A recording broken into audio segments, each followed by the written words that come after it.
Já si dovolím pozvednout tu číši. Jo? Já si dovolím pozvednout tady toto a říci. Ano, zatím máme nějaké věci půjčené.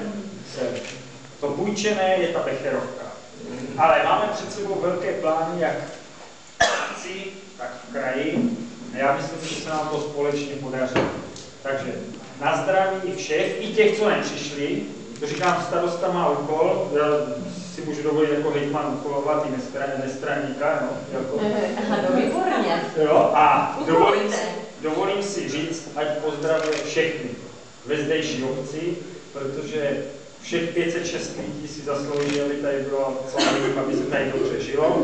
A na to se krásně napijeme za tím nápojem. A příště, to je zase úkol tady pro místní organizaci, aby bylo co pít z místních zdrojů. Z místních zdrojů. Na zdraví. Na zdraví. Na zdraví.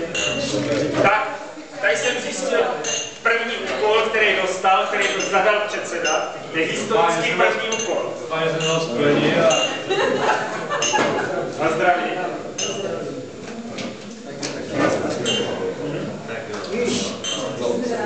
Všechny mobilní, to je pravda, já jsem to řekl.